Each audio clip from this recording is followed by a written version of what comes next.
Hey everybody, this is Rydo and we're back to another video game news live stream. Today is Wednesday, July 3rd. Last stream was a much shorter stream, which unfortunately I just don't see how ending at an hour in a live stream would motivate any newer viewers. I got about the average amount of views, which is not a lot. But yeah, once a live stream is just gone, there's nothing in the algorithm that seems to promote those live streams after the fact, at least for my channel.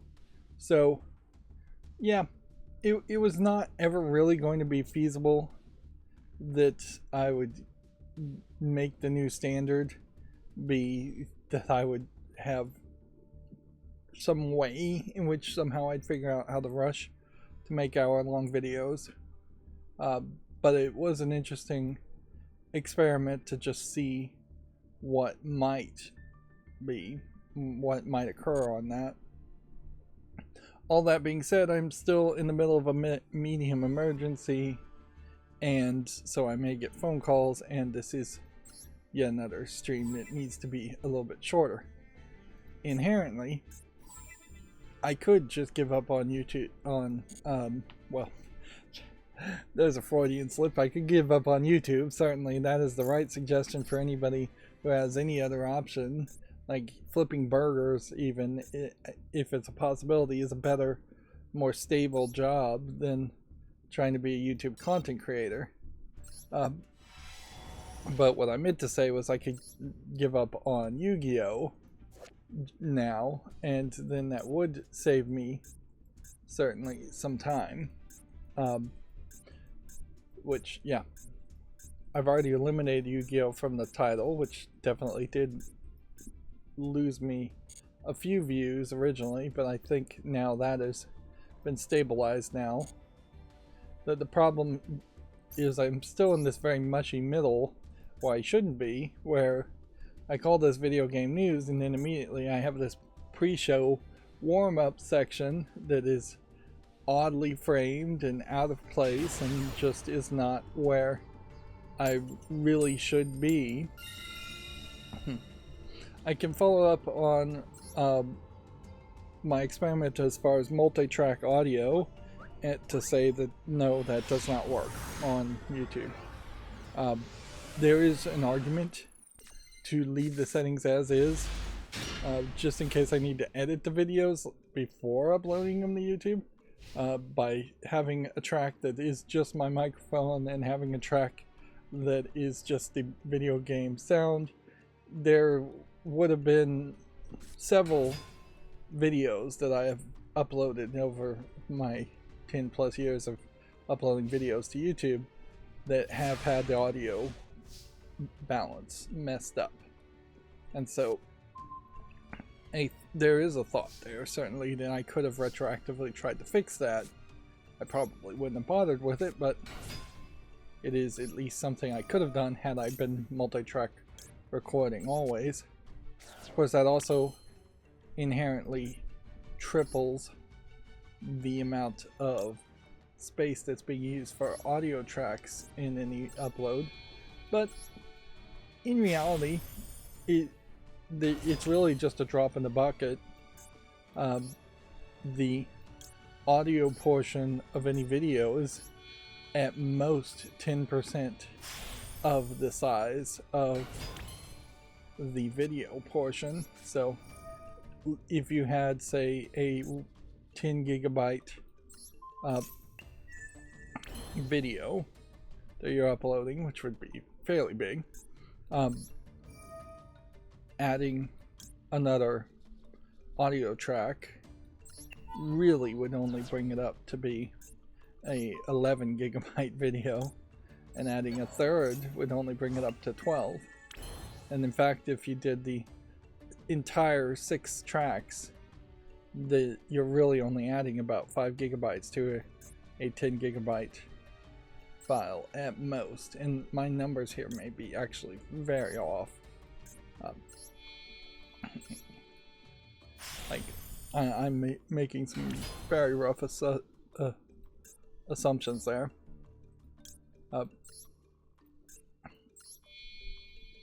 So yeah, I think I will just set that up. Otherwise, as far as the catch-up section, I'm trying to stop calling it the accountability section. I don't know if I really have too much to talk about. Like, I keep getting interrupted.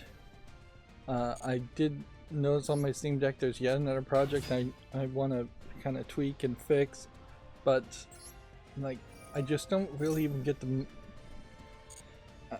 I'm not even getting to the point where I'm willing to take the first step. Like most of what I've been doing is rewatching Warehouse 13, which I feel like I had watched some of Warehouse 13 just earlier this year. I think maybe I watched like the last season, and now I am watching it all from the beginning. I believe this will be victory. 1 turn kill. Unless he can do something. Stop me.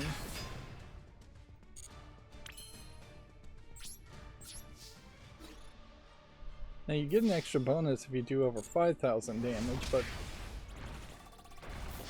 there's not a smooth and efficient way to do that.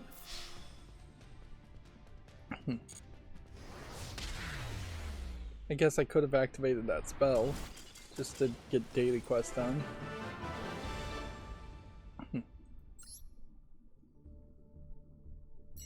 But yeah. I have been going back and forth with the UI Vision macro program, the forum, trying to figure out why my macro just will not work. Which, honestly, I sat on that too long, and I really should have complained about it earlier. Not that complaining guarantees any results, because so far mostly what I've gotten is, well, it works for me, which is not super helpful.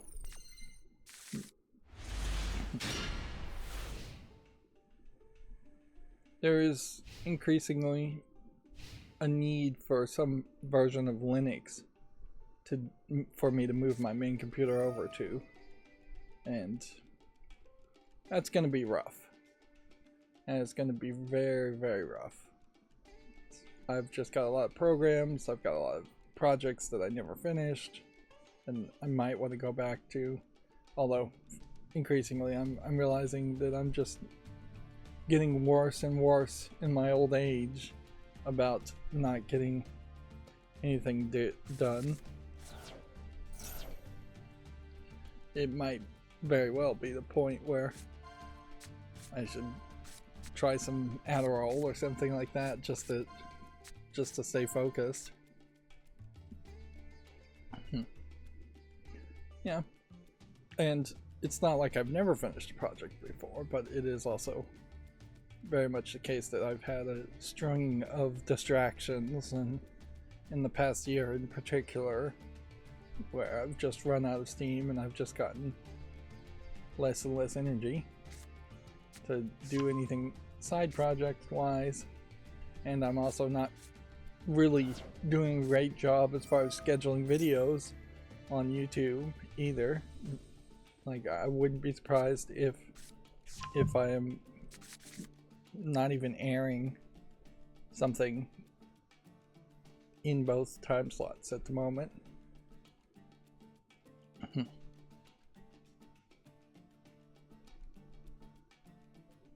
I did manage, though, to actually use my Steam Deck to actually play games for a few seconds there, for maybe 10 or 20 minutes, and so I started playing Pac-Man DX, just an older game that I'd already played, and that's a good game to highlight how getting used to the controls on the Steam Deck is going to be kind of rough for something that is very speed related. And it does certainly highlight that the recommendation is probably to get a Steam Deck for kids so they get used to a Steam Deck and the controller and just use a Steam Deck controller, not have them have, say, a PlayStation or an Xbox or a Switch. But Switch is kind of an exception to that too, because you're still probably going to have a Switch to play Nintendo games. Switch and Steam Deck is the real recommendation there. Now inherently, if you're just going to dock a Steam Deck and connect a Xbox controller to the dock, or wirelessly, I think Xbox controllers probably would connect just directly wirelessly to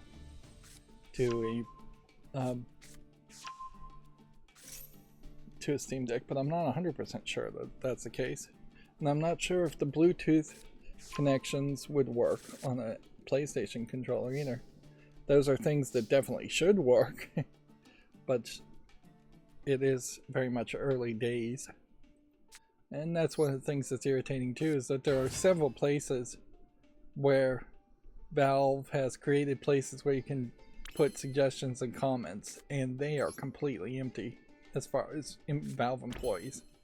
Like, nobody's really reacting or responding to them. They are just empty. Here's a place to put your suggestions. Maybe somebody's secretly looking at it, but it is just not being run appropriately, where nobody is assigning issues to maintainers. Maintainers are not commenting on things. They are not closing issues. They are not merging issues. If somebody complains about the same thing over and over again, it is literally just, here's a complaints department that goes directly into the trash can.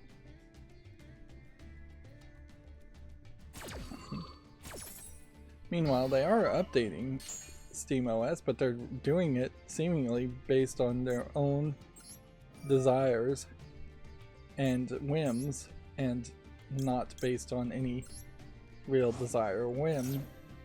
Like, adding the ability to record clips and videos, great feature. Nobody's going to complain about that, but nobody was asking for that compared to people who are asking for them to just by default have printing installed on desktop mode of the Steam Deck. Or more accurately, adding a better comparison even is adding the ability to clips has nothing to do with the main request, which is that the Steam family just works in between different households inside the same state. I think is reasonable. Inside the same country, I think is fairly reasonable. Sure, if you want to geo-lock it there. I wouldn't. It would be really nice if there was straight up a system where if you were going to connect to Steam outside of the same country's geolocated IP address, you have to receive a text message with that country's country code in the text message. That would stop a lot of rampant abuse that I think they're really afraid of.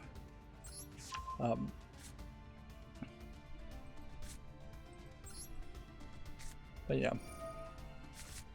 I can see reasons why you might have a close family member who happens just to be outside of the same country.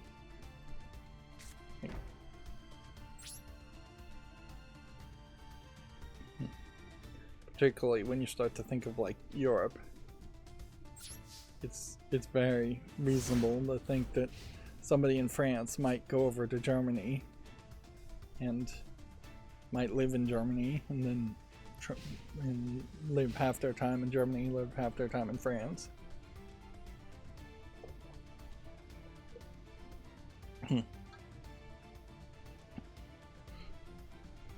But yeah, the clips thing, is still a thing, and they're doing that. Although even on the clips thing,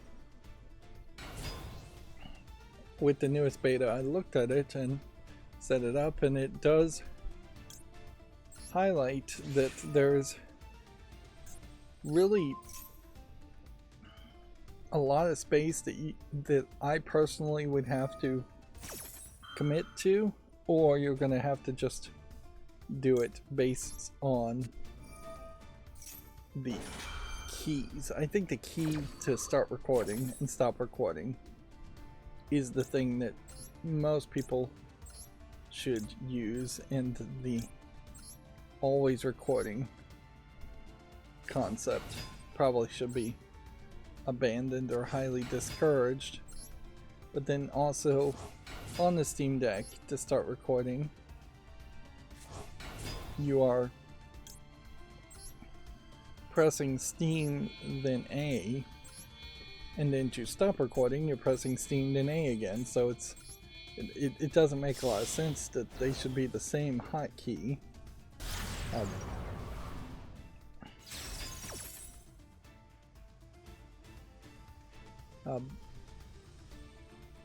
And then to make a clip is Steam then Y, so it's very possible that you would just hit the wrong button.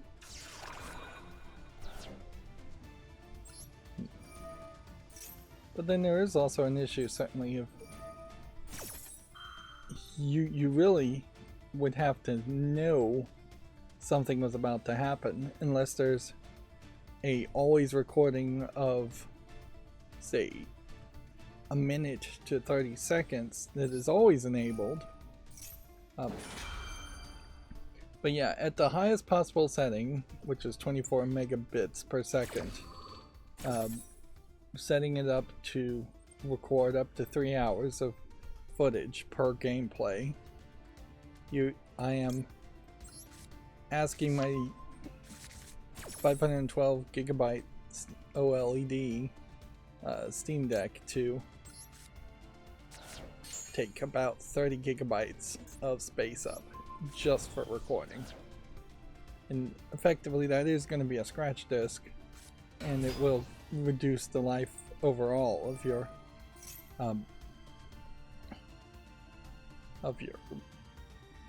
NVMe, which, yeah, that would be a hassle to replace because of its small size.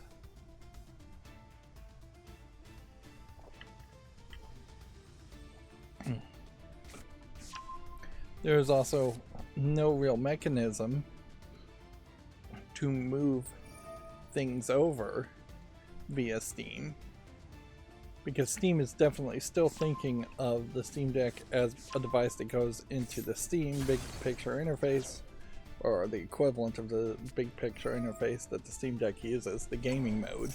That's what it's really called. And there's no way that I see that you can transfer the videos over via gaming mode, via network. If you go to desktop mode, you theoretically could move it over using KDE Connect, which would be one way to do it, and probably the easiest and best way to do it, but you'd have to have KDE Connect installed on your computer, your desktop. And certainly there are other ways, many other ways you could do it. You could plug in a micro SD card, move it around to a computer. That would be somewhat fast and somewhat slow in both thoughts. Fast in the speed that you'd move the file, slow in that you'd have to then stand up and walk over to the computer and plug it into a computer. You could have network sharing enabled and move it over through any number of network processes of Samba sharing, Windows file sharing type things, FTP, SSH, SCP using SSH. That would be really the way you would do that. But yeah, none of that is easy. None of that is built into Steam.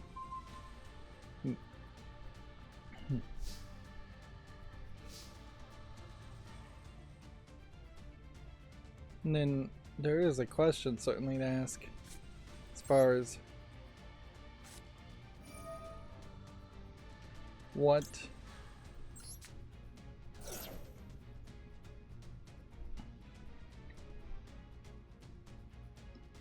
can you do inside of Steam's own infrastructure with a 3-hour video in particular, up to a 3-hour video. Are they really going to let you post that to your Steam profile? There definitely are these cases where it seems like Steam and Valve are dipping their toe. I've got the hiccups now. They're dipping their toe into trying to be a Twitch/YouTube gaming competitor. Clearly they're not going to be a full YouTube competitor, and Twitch is a little bit different in that its main focus is just live streams. On that aspect, I also noticed that YouTube now has a metric for concurrent viewers, which that is a nightmare scenario. Certainly is if all of a sudden YouTube moves the goalposts again and says, we don't care about how many subscribers you get, and we don't care about how much watch time you get. We only care about the number of concurrent, that means at the same time, viewers you get. Which, yeah, that would be a nightmare for almost every content creator, even the biggest of the biggest ones. Like, nobody really is doing appointment live streams at super high levels. And for YouTube, it almost certainly would be that they would get rid of the requirements for subscribers and watch time, and they would just add yet another requirement.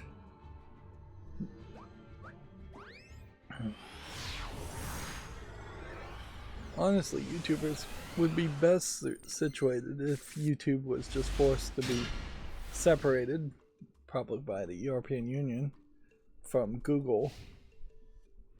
And then, but I don't know if that really would make anything better, because it's already been infected with bad mentality management. So unless you got rid of that bad mentality of the way they run their business, which is a bad mentality for content creators and for viewers, but a good mentality for them to at some point hope to make money, which they almost certainly, if they did legitimate accounting, would be making money.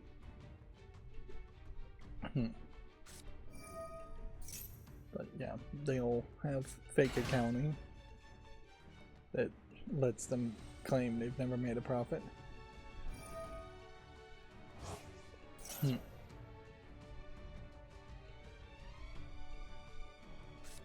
And okay,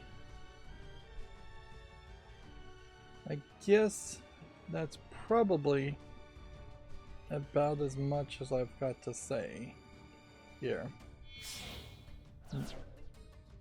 So as far as the whole catch-up section goes, like, I am just in this holding pattern. I did manage to make one episode of Nancy Drew, and then got distracted again.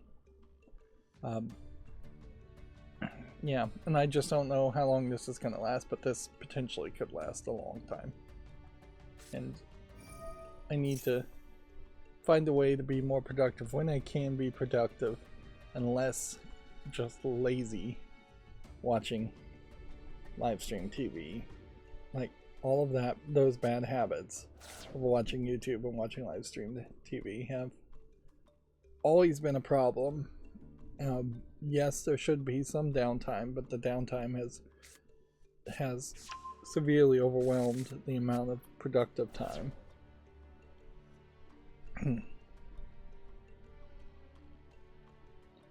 But yeah. So let's go ahead and start covering the news then. So Crystal Dynamics is promoting and retweeting that they are not making a Legacy of Kain game, but instead there is a prequel graphic novel called Raziel's Origin Story. So, yeah. Like, now, Crystal Dynamics was owned by Embracer Group for a second there, weren't they? So this might be a case where they are going back to that they are trying to make as much money as possible because of that. That whole mess there. It might also be a case that Crystal Dynamics is perhaps just not in charge of the Tomb Raider series anymore, and so we'll see a completely different company making Tomb Raider games. Like, I'd really have to investigate who owns the rights to the Tomb Raider series. It probably is Crystal Dynamics. But if they are still owned by Embracer Group, that changes everything too. So, yeah. But they certainly are slow playing it if they are thinking that they are actually going to make a Legacy of Kain reboot of some sort.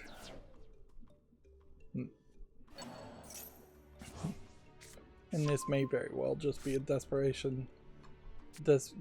move to make some money. Scum VM weirdly doesn't even have a top banner bar here, but they have added the DGDS engine into their master version of the Scum VM engine, the master branch on GitHub, which they've changed in GitHub.com in particular to be a main branch, and use the phrase main instead of master. Really, it should probably be called the messy branch, because almost always in a Git project using Git or GitHub, which is the website that uses Git, but there are others. But almost always the main branch, the master branch, is the place where they put the most untested, the most newest code for people to experiment with and test with. You almost never want to download the master version of a program. You want to almost always download a released version of it, a special branch of it that would be an official release. Which, yeah. To get back to the SteamOS, for instance, there is no official release on the SteamOS GitHub page for SteamOS. It is literally just using GitHub for people to post issues that, once again, are just getting ignored.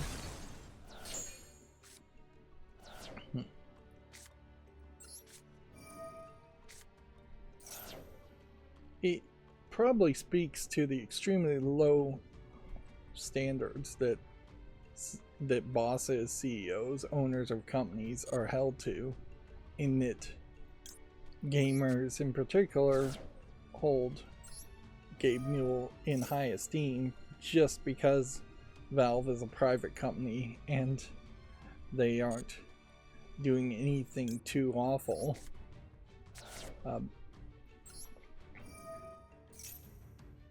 When the reality is, Gabe Newell almost certainly should be considered a pretty terrible leader if he actually is the leader of Steam, and Valve, which is questionable whether he actually is the leader and not just a figurehead. I'm pretty sure he's just a figurehead at this point. But yeah, if he if he was a good leader, there would be some form of structure, some form of just ensuring things get done. It would be run like a business, even if it was a fun business. Although I guess we can applaud Valve for not having the major layoffs like every other company.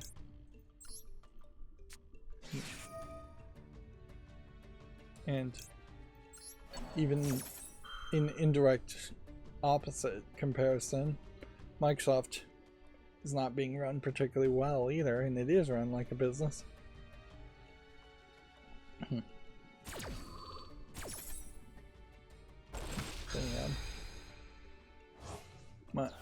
There is some hope that there is movement on Microsoft's case, that it is going to be run better, more like a business going forward, whereas really don't have any hope that that's going to happen at Valve.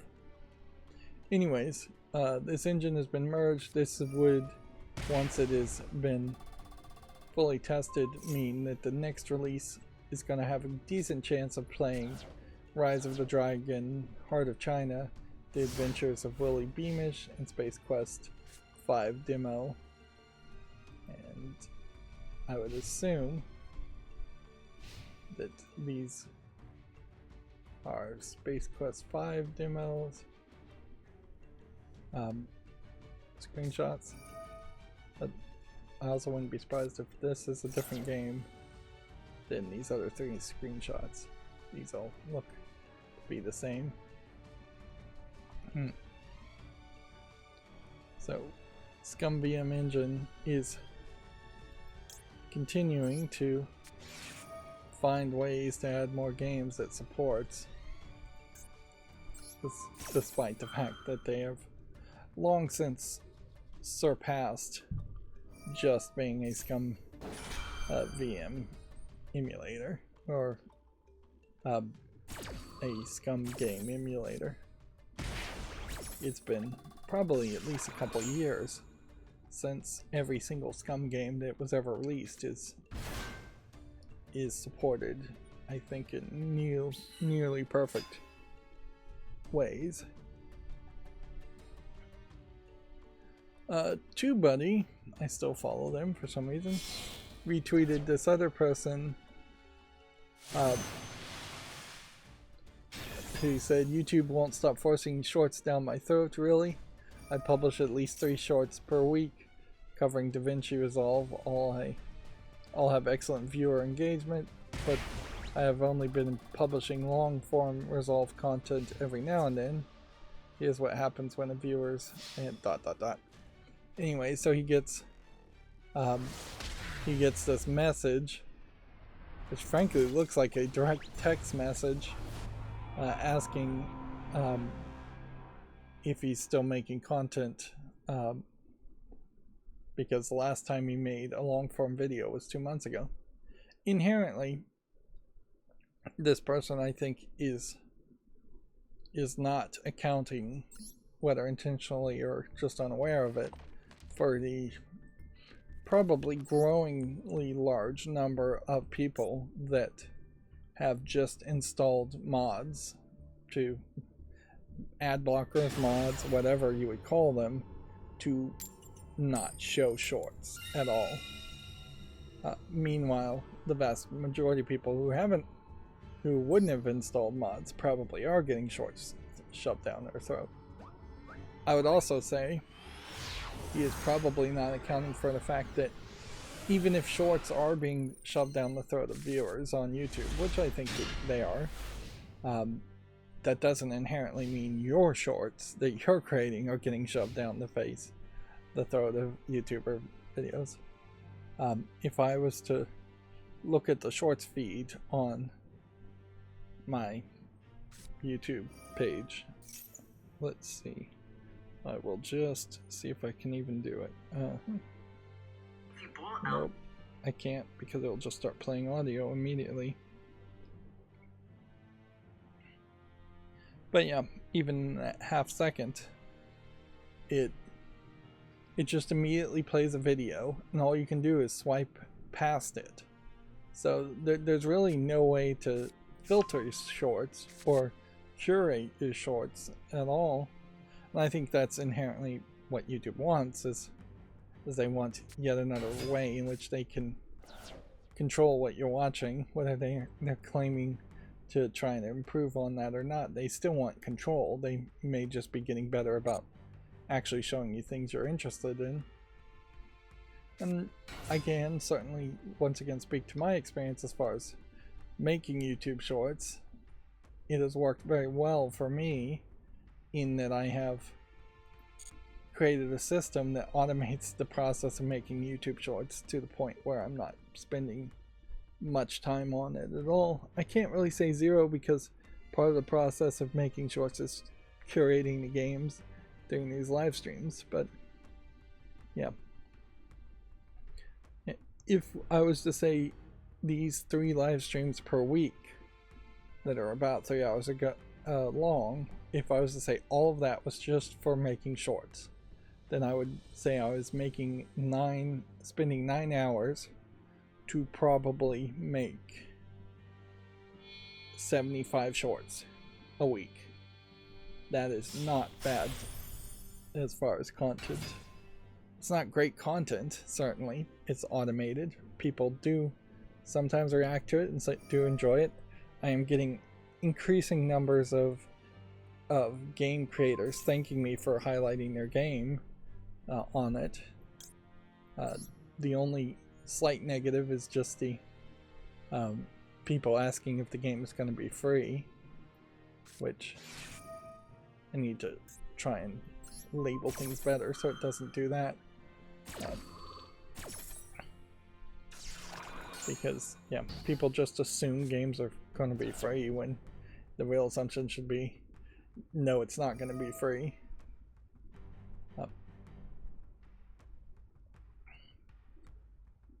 But yeah,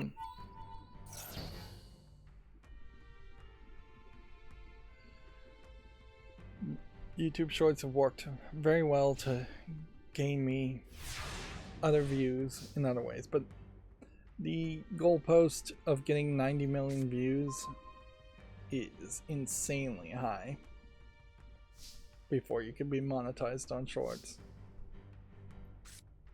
Yeah. And so there really is no path on YouTube to be a Shorts content creator. And I'm not really seeing anybody else doing it particularly well. I see a lot of people make shorts that clip out entire parts of longer videos and then can't even get the relevant parts into that 1 minute requirement, which it is certainly asking a lot to say you have to be under a minute. If they up that to 3 minutes even, that would be much more reasonable.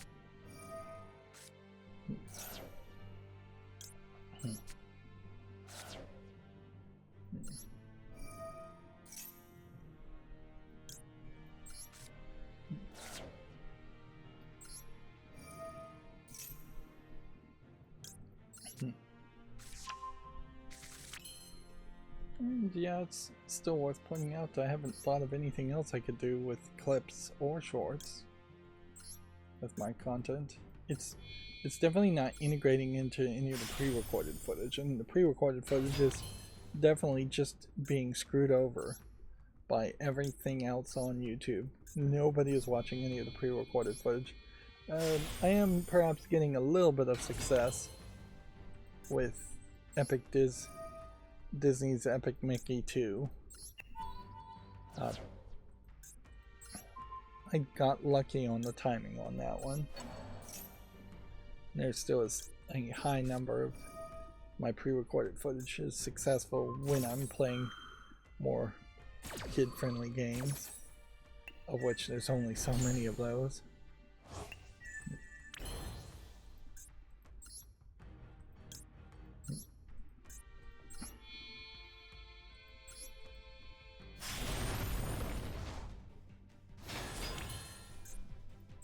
Let's see if this works.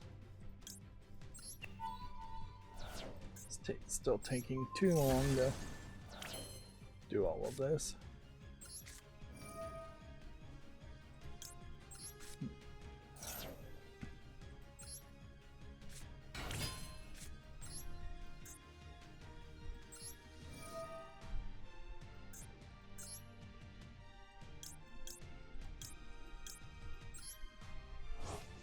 Again, a one-turn kill, but I do think this will be the last game we'll play today. One of the reasons why the stream was certainly so quick last time was also just because it was Monday and there was just no news, and now there is news. So this easily could be a 2-hour stream just because we have actual news and the macro actually ran.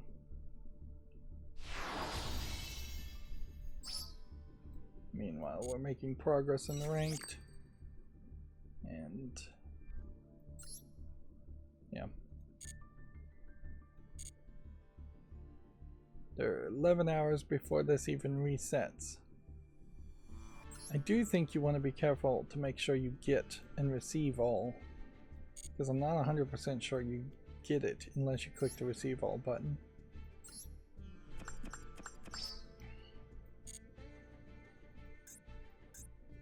Yep. In the United States, it's 4th of July. It's 4th of July everywhere, but 4th of July is a holiday in the United States, and so Amazon Prime has a 4th of July sale before they have next week on the 16th and 7th their Prime Day sale.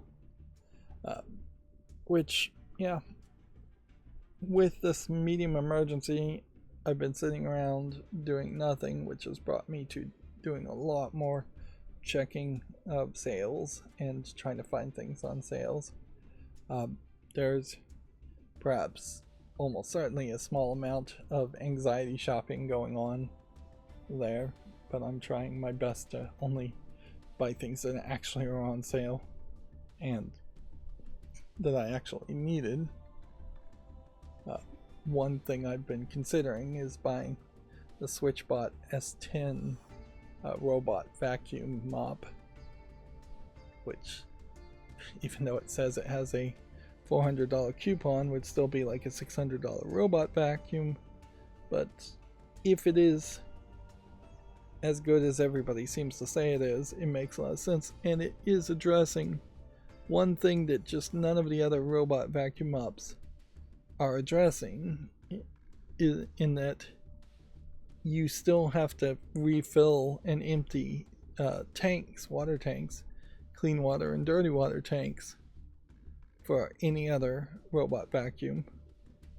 And so the robot vacuums have been around now for probably about 10 years legitimately, and there is a long list of them, most of which were not particularly good. The need for having really good mops, really good brushes, has taken a long time to actually get to a point where the mops and brushes can be good. The need for LiDAR or vision detection has taken a really long time to get to that point where it can know where it is and reach locations and avoid running over cords and dog poops, which apparently pet owners let their dogs poop in their house way more than I would ever tolerate. And like the first time that happened, the dog would be an outside dog for the rest of its life. But yeah, a significant, I would say 70% or more of robot vacs are just not up to a level of quality that would justify their price. And then there are robot vacuums that just have charging stations, which means you just would have to empty the bag empty the robot vacuum's tank every day or so, which that just adds more work to something that's supposed to be reducing work. And that's where the S10 is different, in that instead of having water tanks, it has a 70-day vacuum bag on one docking station where it just takes the dry vacuumed items and compresses it and shoves it into a vacuum bag. And then it has a secondary water station that is unpowered, and so it doesn't charge.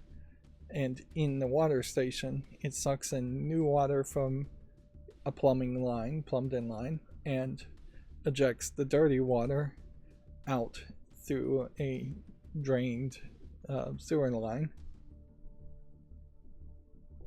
Which means you do have to do some do-it-yourself plumbing, and you do have to figure out where you're going to put it. But the idea of changing a robot vacuum once every 70 days, just changing the vacuum bag, and then letting it vacuum twice a week, is very ideal. And honestly, I just need a mop. Vacuum is less of an issue in my house because we just don't have a lot of carpet. But yeah, and it's certainly just not something I have the energy or time to do. So I'm willing to potentially shove $600 on a top-of-the-line device. I could also go cheap and get a Chinese Tuya Smart Life one that wouldn't have the whole plumbing feature and would just be a tank. There's no telling how good the mopping would be on that. There is also on the SwitchBot S10 a rolling mop that is constantly being cleaned that from reviews I've seen says it does a much better job at mopping instead of just smearing around dirty stuff, whereas every other robot vacuum just has a mopping pad that is not constantly being cleaned nor being really monitored in most cases. So if it does get muddy, dirty, it's just going to smear around the mud. Best case scenario for one that is monitoring the mop cleanliness, it would have to go back to its station to clean the mop. Yeah, the SwitchBot is doing a lot of revolutionary new ideas, but also it is a first to market, and so very possibly this time next year there will be another brand that's better known that does the exact same things even better. Anyways, none of that has anything to do with video games. That's just what I've been thinking about, and that certainly would be a big ticket item, so it would probably be the only thing I bought on Prime Day at that point. I'll probably get a couple other small things. Let's go through video game news. I'm supposed to be rushing here. Capcom has acquired the animation partner Minimum Studios. Again, some of this might be older stuff. With my macro broken, it is very possible I'm going to open up the same tabs over and over again. YouTube Gaming shows how much they are promoting shorts, in that they are talking about Captain Sparkles, which, interesting, they put a period here so that they don't actually, so Captain Sparkles wouldn't actually see this tweet, which is a weird choice, maybe a typo. But yeah, that definitely is a case where they put a period before it. I'm not even sure that actually works on Twitter.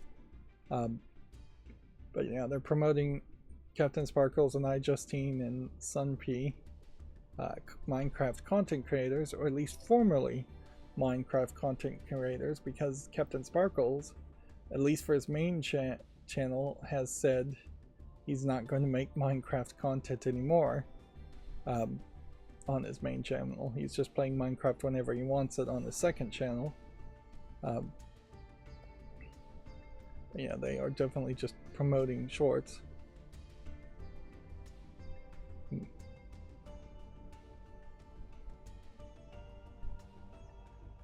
But yeah, here you can see a majorly successful YouTuber, and it seems to me they have just done the exact same overlay on a YouTube short, and they almost certainly were asked by Minecraft to do this. It's just like the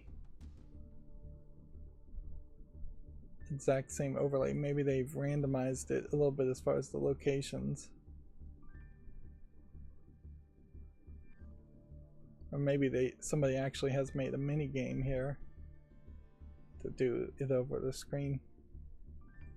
But yeah.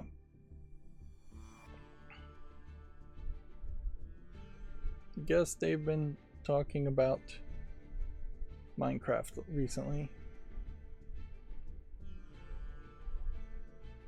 Which, yeah, when YouTube has nothing else to say about gaming, going back to the old staple of Minecraft makes a lot of sense. It's also worth pointing out that today is July 3rd and they still have not changed their Pride banner, which, you know, if that's what they're going to do, fine, but I imagine that's not what they're going to do. They're going to just wait until the next month where they can virtue signal on something, and then they'll change it then, because they had a Black Appreciation banner before. And certainly it's, if they leave this up for like a whole month extra, that would be unfair and kind of ridiculous. This announcement caught my eye. Puglia Magica Modica Magica Magia Exedra is going to add a PC version launching in 2024 worldwide. It's a upcoming free-to-play RPG. Now, Magica Modica as an anime was very impactful. I'm not sure really how it is going to play as a game. To me, it looks like it is probably going to be a fairly typical mobile game, RPG game, free to play but full of microtransactions. Yeah, it might be more of a storyline linear experience, but it may very well not. Of course, the big twist worth spoiling in Magical Modica in particular, if you don't want to be spoiled, you should have watched it by now, is that it comes off like it is a Sailor Moon style, or what Westerners think of Sailor Moon style magical girl series, but fairly quickly it's revealed that no, it isn't just going to be candy and rainbows, and that all these characters can die, and that there's a real danger here and a real threat here. And then they have the character start to grow up in later TV seasons or movie seasons, whichever. They kind of made both OAV direct-to-video movies and TV seasons.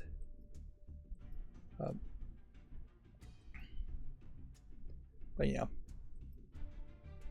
the cuteness of the kawaii anime style here is intentionally to set you off thinking that it is one thing versus another.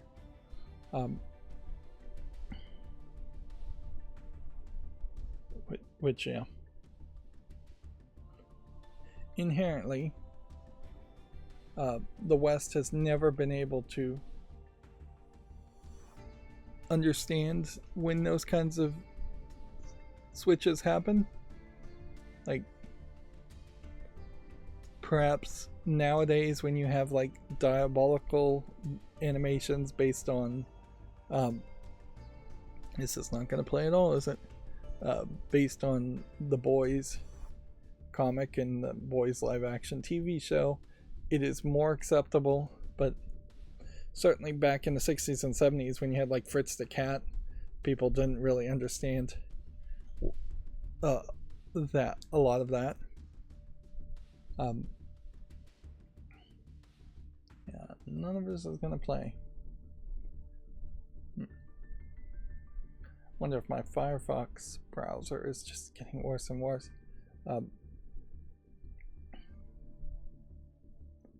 But yeah, there's, it gets a little bit more of that now. It took a really long time, and I'm mentioning Fritz the Cat, but in reality, I guess even The Simpsons is a kind of great example of that, where it took decades for the general public to realize that The Simpsons was not for kids just because it was a cartoon. And so I guess we are now at a point where there really wouldn't be any major controversy around this, because South Park has finally established the idea that animation can be for adults too. Like, you would have to be a particularly naive or old person nowadays in the West to say all animation is for kids. But I could see parents also just being confused still when you look particularly at the art style and the characters. And then you will just get into the same old anime arguments of, well, these are kids, and in this story in particular, these are kids. They are like junior high or high school kids. So it isn't the whole they're actually 1,000 years old twist. It's actually very important to the story that the characters be children and naive when they at least first start. But yeah, I could also see you'd still, even in the West, have to be particularly naive to think Japanese cartoons were all for kids too. So in a lot of ways, I guess I'm probably realizing to myself that I'm living in the past in my mentality, and I think there's probably more of a thought, more of arguments being made around this looks like it's for kids than there really should be, than there actually are.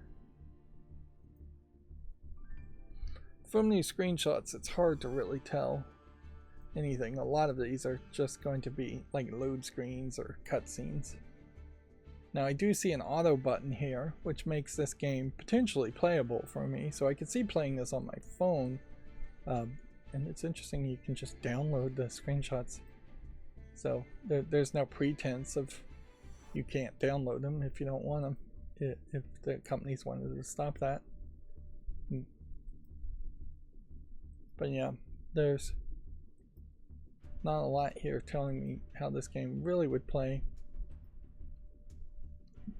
The best thing to look at would be here, as far as there's something called a room of light, there's a shop, so we know that. There's a, what does that say? Gotcha? That's gotcha.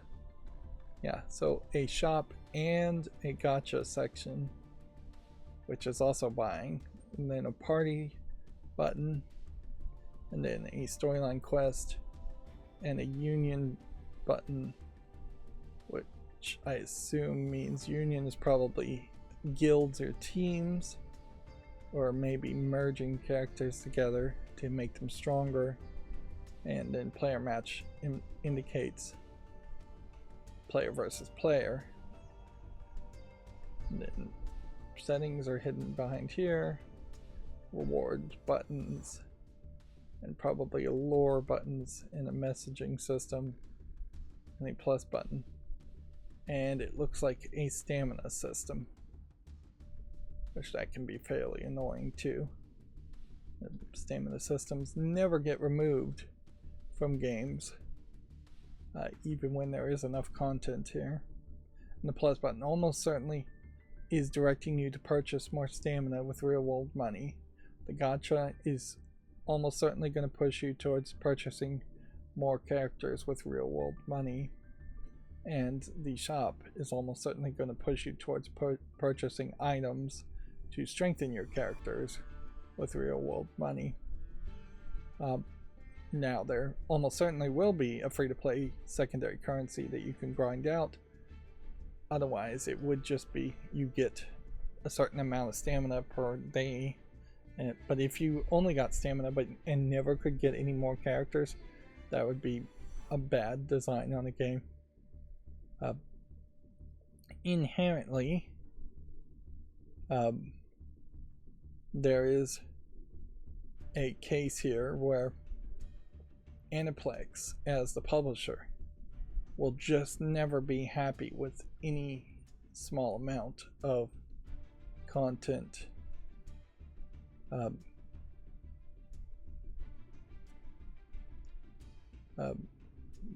Yeah, Aniplex will just never be happy with the amount of money that they get out of a game like this, and this is a game that I could see easily getting shut down before even 3 years, which is about the average time. Let's see.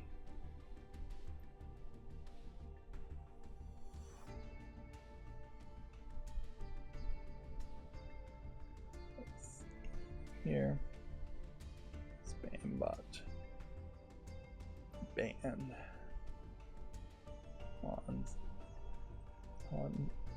Twitch. Twitch is just full of spam bots. Alright, now how do I get back to the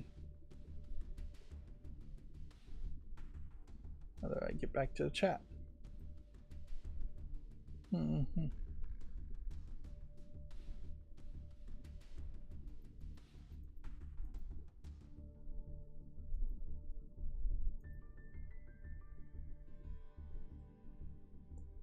Alright, well that screwed that up.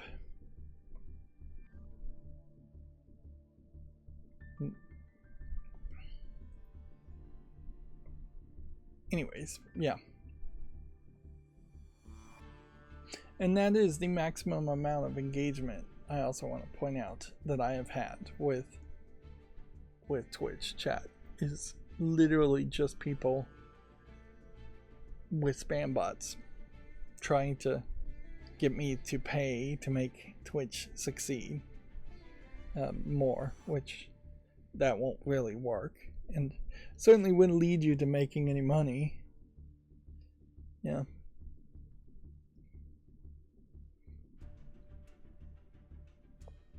One thing I'd like to see Facebook in particularly do is just go after bots. Well, I'd like to see all the websites just go after bots like crazy. Just give up on caring about announcing engagement or seeing engagement metrics going up. Just say we want our engagement to go down because we want to get rid of bots. The AI generated art nonsense bots and bots liking posts and promoting posts. The dead internet theory is very, very believable when you look at posts on Facebook in particular, in that there are just automated scripts and bots liking posts and commenting on posts, and that there is not any actual real people using Facebook or any significant number of people using Facebook. There's obviously some, but yeah.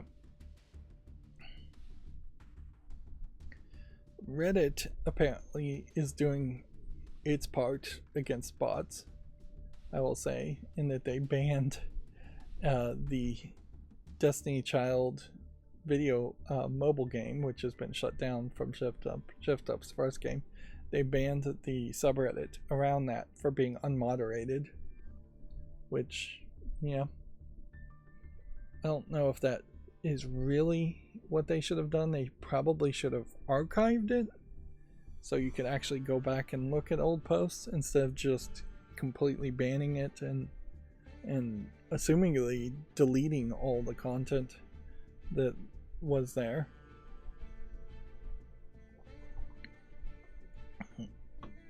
But yeah, there's some historical value for it being archived.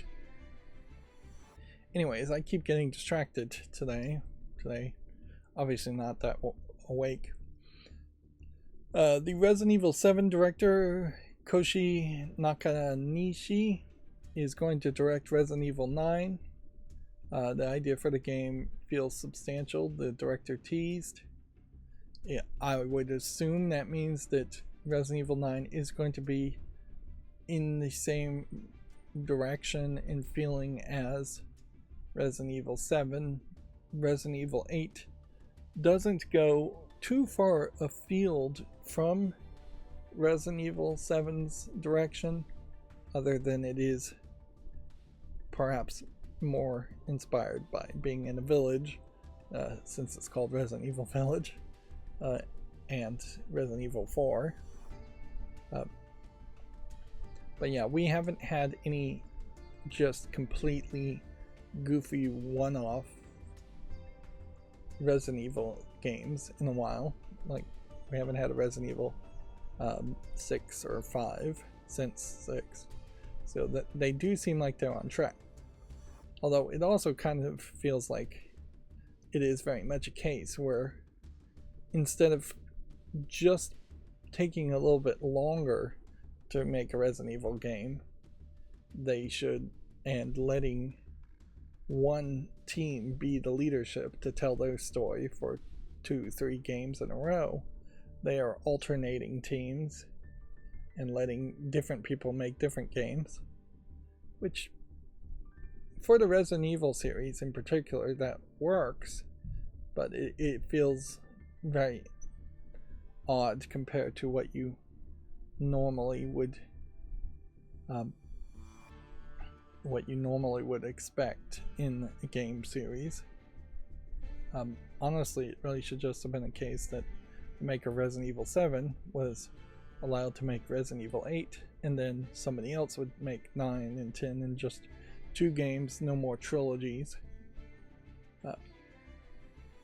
I don't really believe that you're going to convince gamers to come back and play a new Resident Evil game every 2 years or every year, which is what I think Capcom really wants.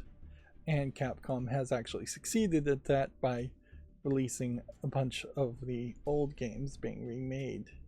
But in the long run, I just don't think that every year, like a Saw movie, we should be getting a new Resident Evil game. Because very much like the Saw series, they're just going to get worse and worse and worse if that happens.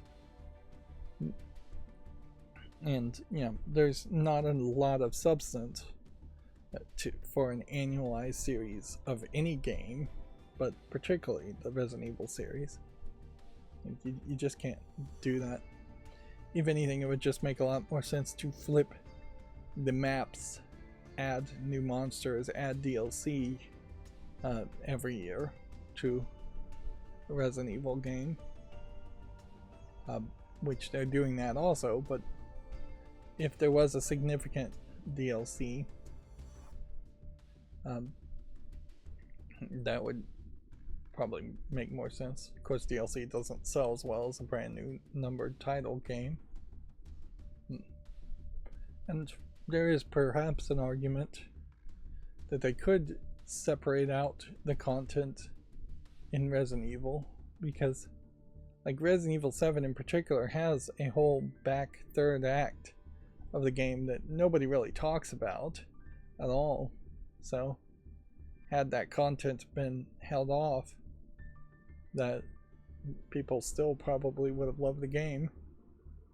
But yeah, there's a whole point where you get on a boat and you're just not dealing with the family anymore, and nobody even mentions that.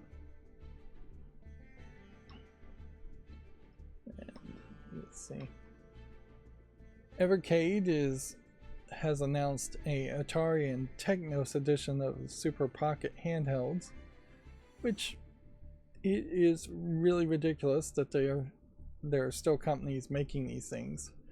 Inherently, I think the case is that there's just a lot of people in China, factories in China, still making these devices, and it may be the snake eating its own tail, in that they've already spent a lot of money making plastic molds for injection molding to make the shells of these cases and the buttons and all of that. And so because they already have a factory potentially with millions of these shells, they continue to manufacture screens and electronics to shove in them. Screens in general are always going to be needed for something, so screens will always be manufactured, and internal circuit boards to run these things are perhaps not anywhere as expensive. If you theoretically could just snap your finger and empty out all the warehouses that already have some small piece of these types of devices, I wouldn't be surprised if there would be very little desire to start making them again. But there is obviously still the dollar store market for these kinds of devices, in that you have these on shelves for $5. Kids may be on vacation, or kids being very young and stupid, seeing them on shelves and wanting them, and they're still selling them. But if everybody was logical, if you were just logically looking at it, these kinds of devices are not worth it. They don't have games kids really want to play. They are overpriced. Here you can see it's $60 for what they can actually play. And they just in no way really compare to a Nintendo Switch, which you could get used for probably about $200 now. So you're a quarter of the way there by buying this to get a Nintendo Switch, which then you can buy Nintendo games and trade Nintendo games. Whereas this is just going to have what games are built into it, or you're going to have to upload and download more games. And it certainly isn't in any way comparable to a Steam Deck. And yes, a Steam Deck OLED version is $600, but right now you can get the LCD version 64 gigabyte for, I think, somewhere around $200 again. And so I would say, compared to something like this, it makes a lot of sense. The pocketability of these kinds of items is always questionable, as far as just how much can you really fit into a kid's pocket or an adult's pocket for a device like this. Most of them are really too big for that, or they'd break when you sat down. And anyways, so, and the form factor of the Game Boy has long since really been proven to not be the form factor that makes sense for most people's hands. So yeah, it's just kind of crazy that these things still happen. And these are Evercade cartridges, so these aren't even a thing what you upload games, as much as they're selling cartridges. Meanwhile, on the other hand, I just suggested buying a Nintendo Switch. Here's a reason why not to do business with Nintendo. In that Nintendo is suing a mod chip seller and Switch piracy Reddit sub-moderator.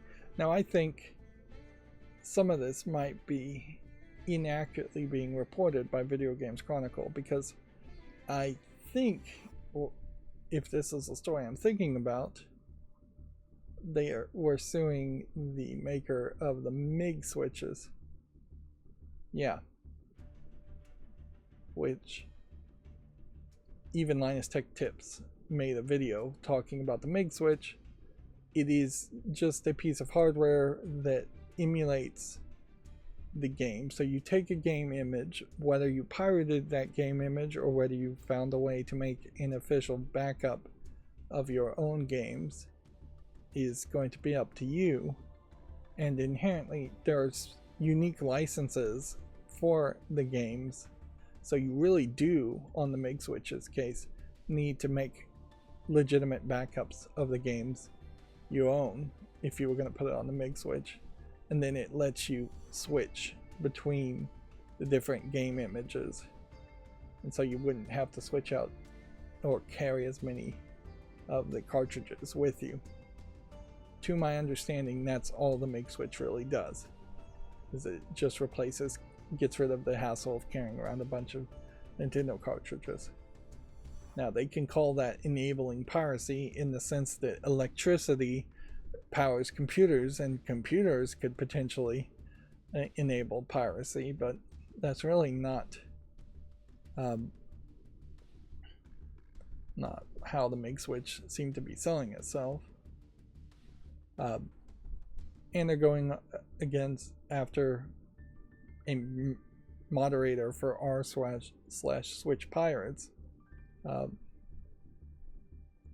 which I'm not sure in what way they should be bothering to go after people other than clearly they're on the warpath and their lawyers are on the warpath.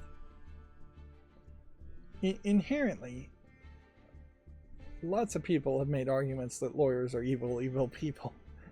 But I feel like there is a point here where lawyers need to be given a new ethical duty to somewhat lie to their employers, or if not lie, just answer questions in a different way, because there certainly are some lawyers out there who have convinced companies that they must sue everybody always. And it's just not the case, not in the United States at least. And that whole argument that's always made that if they don't defend their copyright they'll lose it is 100% inaccurate. If you don't defend your trademarks, you will lose them. But that's not copyright.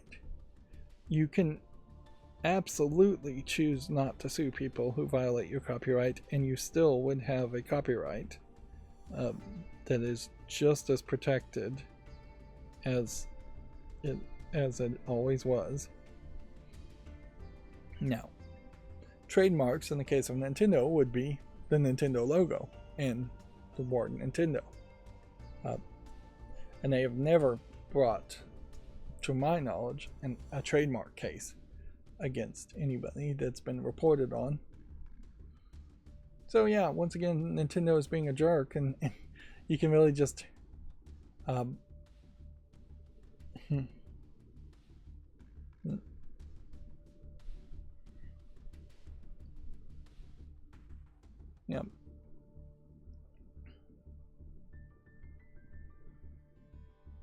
But yeah, Nintendo's just going to come off negative on this. And that's pretty much the case always. And all this is really teaching anyone else is that as soon as a new device is even announced, pre-order that new device. Get a P.O. box or get an address outside the United States, and pre-order it and have it shipped to a place outside the United States. Yeah, there probably is something you would want to do there, to order one of these kind of MIG switch type devices to make sure that it isn't traced back to you and that you get named in some kind of lawsuit. And that's what they want to create, is that fear and paranoia that just by ordering one of these you're going to be named in a lawsuit, and then you'll have huge legal problems. Yeah. Or perhaps this is mostly just pointing out that if you are going to mod a Switch, you probably should do it 100% through software and not hardware, because if you are VPNing somewhere and hiding yourself very well, and then you download some kind of hack tool on some torrent site or somewhere, through like the Tor Onion network, they probably wouldn't be able to track you if you do it correctly there, VPNing and Tor Onion networking your way to a hack tool, then hacking your Switch. Of course, you probably would need to factory reset your Switch first and never connect it to Wi-Fi, at least until it has been fully hacked. software wise.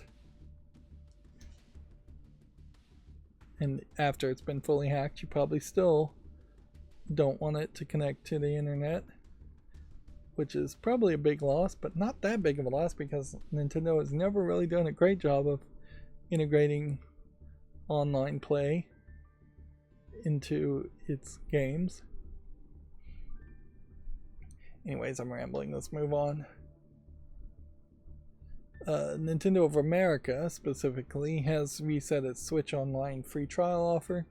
This grants users access to online play, classic games, and more. So I guess if you wanted to do the free trial again.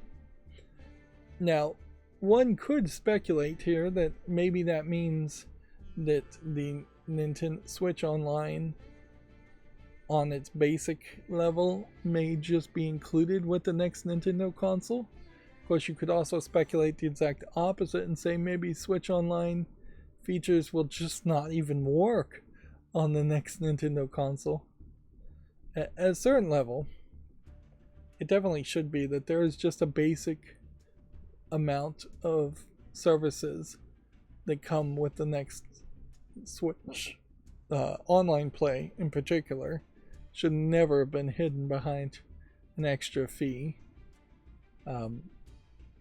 But also, a lot of these NES games, at the very least, should have been cycled in and out to just bring people to trying the old NES games and having higher satisfaction with their console. Like, yes, Switch Online does cost $4 for a month or $20 for a whole year, so it's not a huge amount of money after you paid $200 for a console, but inherently it is 10% more than what you expected to pay if you were a parent who bought a Switch for a kid. And it's not like you're really stopping kids from getting online by this really isn't a parental control thing where if you don't pay $20 for a Switch Online, kids then can't play online, and then they are safer because kids still can totally get online on cell phones and other consoles. Like, it'd be better to lock things down by having a internet filter on your router, something like AdCard Home enabled, or having no Wi-Fi router at all. But even that wouldn't stop kids. Libraries exist where kids can get on the internet. Schools exist where kids can get on the internet. Other people's houses exist where kids can get on the internet. The internet, for better or worse, just exists. Guilty Gear Strive has punched up to 3 million players.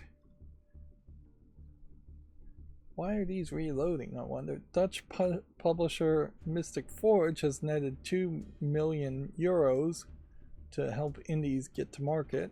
I think I may have reset my Firefox. Dragon Age The Veilguard's difficulty settings have been detailed. BioWare apparently wants to make sure players of all abilities can show up. Which, yeah, it's been a long time since we've heard anyone even mention difficulty settings, let alone saying, hey, we want to actually make sure people can play it. Perhaps it's a case that previous Dragon Age games were a little bit too hard, or a little bit too easy even. But yeah, we definitely have a lot more articles about how games like Dark Souls, Bloodborne, Elden Ring are designed to be difficult and should be difficult. Most recently, we've had the Elden Ring DLC where people are complaining about it being too difficult, and they finally put some tweaks to the difficulty in the latest patch for the DLC. But yeah, we should have more talk and more thought about having difficulty settings for an ever-expanding player base of players. There still are very much people who will not try and play games, a lot of games, because they've just never been welcomed into playing action games or games with any level of difficulty, there's still a lot of people that just want to play puzzle games and just want to play hidden object games because they have been scared off from playing any kind of action game. And there are still a lot of people that only want to play very difficult games and wouldn't go in the other direction and play more relaxing hidden object games, puzzle games, things like that, or just easier games. Let's see, Voodoo had acquired BeReal and then immediately made some layoffs. Voodoo has cut 28 jobs at BeReal to refocus on its talent stationed within France and the UK. The Dead Rising's original Frank West voice actor says he wasn't asked to return for the remaster, which I'm not 100% sure that they are going to even have a different remaster of the voice acting.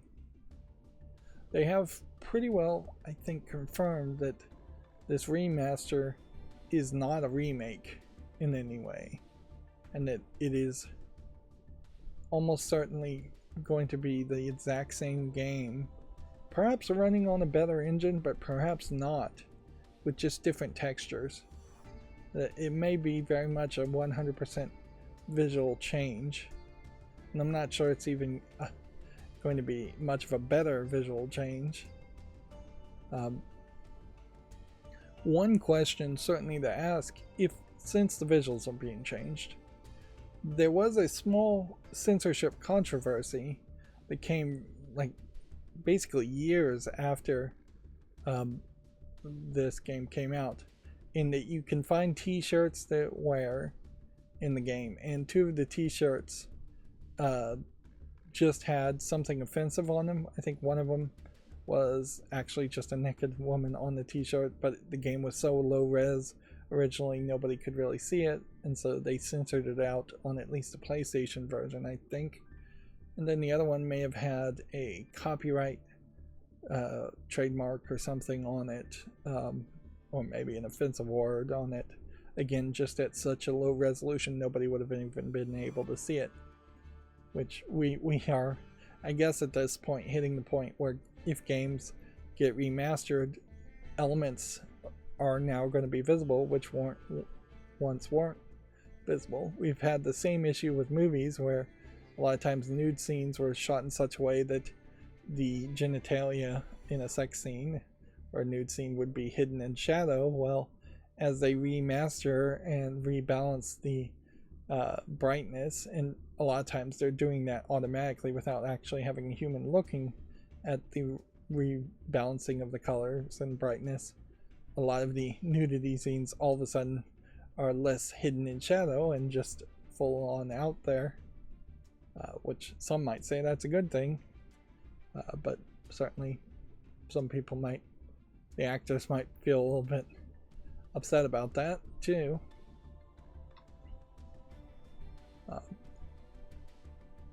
There will be a lot less of that certainly in video games, though. Most video games wouldn't have had any accidental content in the first place. Somebody would have put it in there, whether or not it was too low res to be identified or not. But we do fairly frequently have content that was sneaked in by an artist that the publishers of the game were not paying attention to and didn't really care until they got complaints.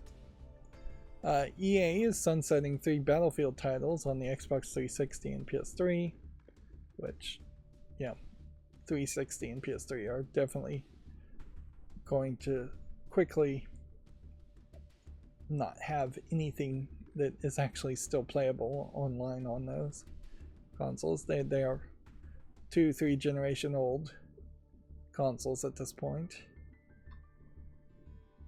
Let's see, Minecraft has a whole blog post here where they're updating their art, which, yeah, I would assume this might be just the art that they use to promote the game, or just the art that is perhaps on the load screen when you're in the menu. It would be fairly weird if they were trying to update the art.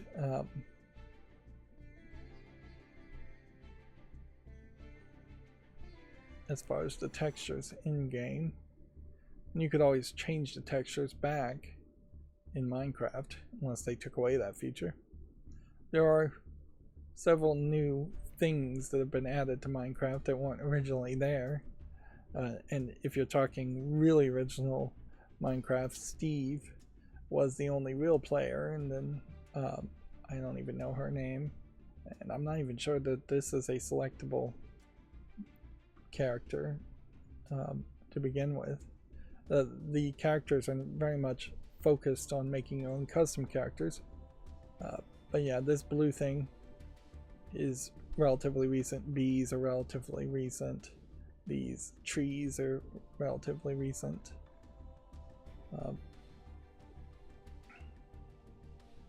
So yeah, there's definitely a reason to update things. Are frogs even in Minecraft? Wow. Frogs and crabs might be really new. Parrots are fairly new. Are dolphins in Minecraft? These kinds of plants here are new. Are goats in Minecraft? These guys are new. So yeah. Definitely makes sense for them to make new content or a new art, because there is a decent amount of stuff going on here that has been added, and this is all just one large image. It looks like that they've broken up into smaller parts. Minecraft 15 years going on, still relevant. Speaking of relevancy, the Street Fighter II producer hopes that Assassin's Creed Shadows proves that his Genji concept was right. Yoshiki Okamoto says he hopes Ubisoft can fill the dream that he couldn't. So, yeah. This is a odd comparison and an odd thing to bother to even ask about or publish.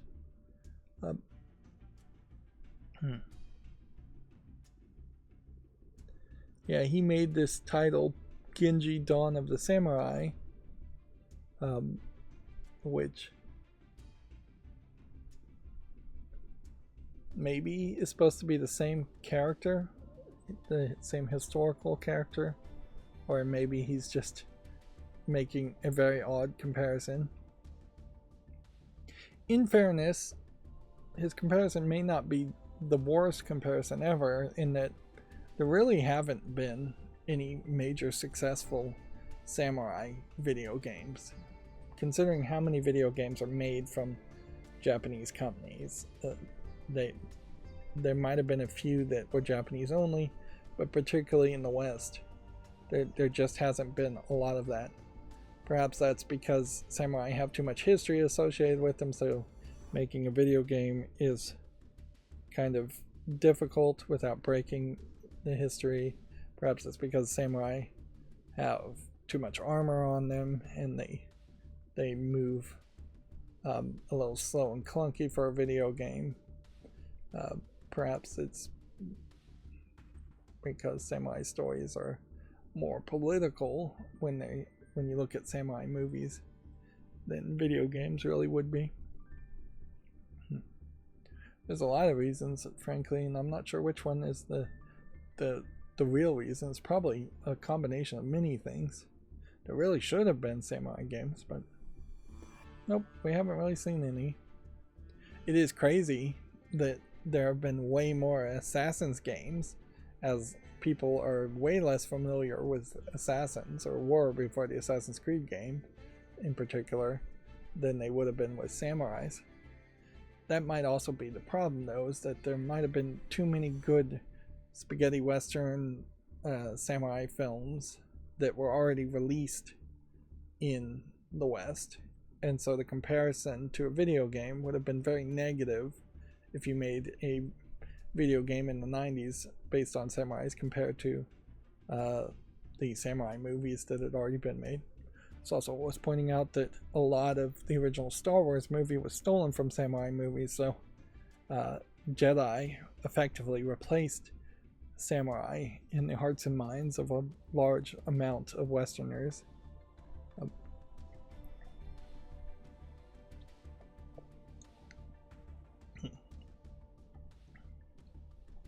And since Star Wars is not really going anywhere anybody likes, it wouldn't be a terrible idea for Disney to straight up admit that Jedi are effectively samurai, so let's just make a samurai movie. Let's hire some Asian writers and directors to do something different instead of making yet another Star Wars spin-off. Anyways, moving on. Running out of time. Personal data of Spike Chunsoft's staff may have been leaked in a ransomware hack. Kodakawa, which owns the Danganronpa studio, was hacked by a ransomware gang last week. Which, yeah. You don't hear about... I haven't heard about a lot of Japanese companies being hacked, which I only assume that means that the Japanese companies just either don't recognize that they've been hacked or aren't disclosing that they've been hacked. This is perhaps the wrong kind of screenshot to use when you're talking about personal data of the staff being hacked, because Danganronpa 1, which is what this game is from, really doesn't have anything to do with that.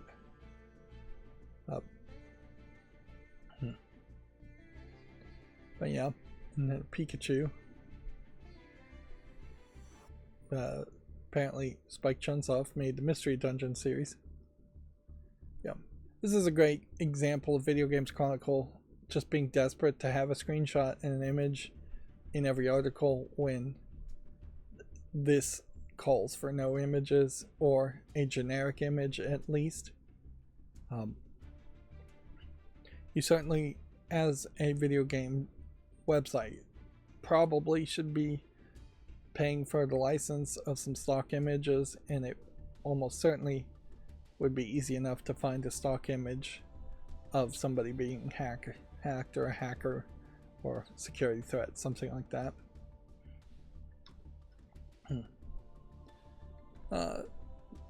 We talked about the craziness of copyright laws in the United States. Here we can balance that out by talking about the craziness of anti-knife laws in the UK. A UK man has been jailed for 4 months for carrying a 6-inch Zelda Master Sword in public. He claimed that the miniature replica was a, quote, fidget toy, and they're claiming that it was a knife, which carrying around a 6-inch knife is not much of a thing. And inherently, the UK now is not really a case where guns don't exist like it was in the past. And even then, the argument that the citizens shouldn't be allowed to carry knives because the police don't have guns on them was a ridiculous argument in the first place. But yeah, as I understand it, most UK officers either have a gun on them or have a gun locked in their car, and they have been way better trained to handle people with knives, and they are better protected from knife slashing attacks. And so yeah, as we have, particularly in the United States, further militarized the police, the imbalance of power there is so much higher. The least a government could do is let people have toy 6-inch knives. Now, is it reasonable to say maybe you can't carry a 12-inch knife or longer? Sure, because at that point you've got something that's really long. But even 12 inches is a decent sized, like, chef's knife. And so you're saying cooks and chefs cannot carry their tools to cook in a restaurant with them, particularly if a fine quality knife would be worth hundreds of dollars. Maybe you don't want to leave those knives at a restaurant that could be easily robbed. For the most part, I would say you could make a decent argument that you should maybe just ban dangerously wielding knives in general, and perhaps machetes. But yeah, even that, it's believable that a landscaper might have a machete and might be legitimately using a machete to trim hedges and trees, cut off branches. None of that is, like, I think it is easier just to have a law to say don't dangerously wield a knife. And so in this story, without reading any of the details, I wouldn't be surprised if this was if this person was not even, like, dangerously wielding it.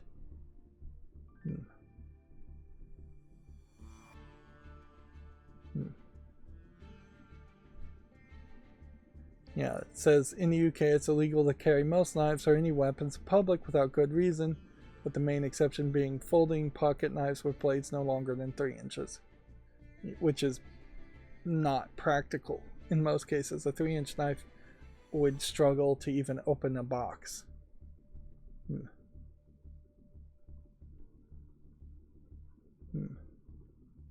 And yeah, this is just ridiculous. Nobody is going to go on a stabbing spree with this. And to be put in jail for 4 months is a ridiculous level too.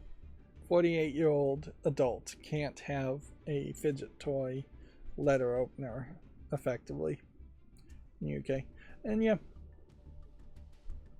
as a United States citizen, I really can't say much about how the US is much better with their governance, but it really is time for both us in the US and the UK to rise up and put some new people in charge who will actually pass some reasonable laws and get rid of some of these ridiculous old laws and forms of governments. Of course, old laws are hard to get rid of.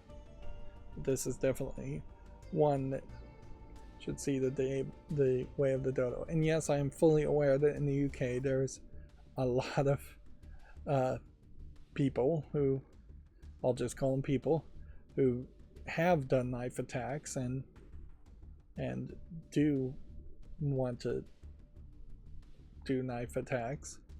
But that, I think, just saying if you're dangerously wielding a knife or threatening somebody's life in general, that should be the illegal action, not what is effectively a toy or a tool. And guns are a slightly different argument, even as a United States citizen, Second Amendment, rah-rah, and all that, in that guns really can't be used for anything else. This 6-inch knife could open a box. A gun can't open a box. A gun is not a fidget toy. A gun is not a toy in any way. This is the kind of thing I would be perfectly happy to have a kid, 10-year-old, 12-year-old have, depending on how sharp the blade is. Now, it might be a case if the blade was really sharp, I would be cautious on that. But even at that, a sharper blade is often safer to use than a dull blade. Anyways, I'll get off my soapbox on that one. Let's see. As far as SteamDB, it looks like Banana is slowly going down from its peak of having 900,000 users in a 24-hour period. It's now down to 305. I wouldn't be surprised if a significant amount of both of these is still bots. For First Descendant is new. Looks like. Arca Blade Point looks like it might be a little bit higher. Dueled is back up higher. Chained Together is seemingly still moving its way upward. This Space War game I think is Valve's secret new game, but I'm not sure.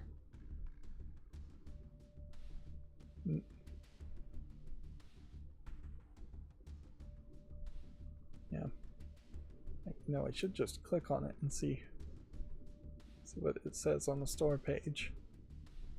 Nothing. Yeah. Just takes me to the Steam summer sale, which we might as well look at it here. Summer sale is still going on. Definitely think at this point I'm not buying anything. And definitely kind of dropping the ball on even getting the curator feed trading cards.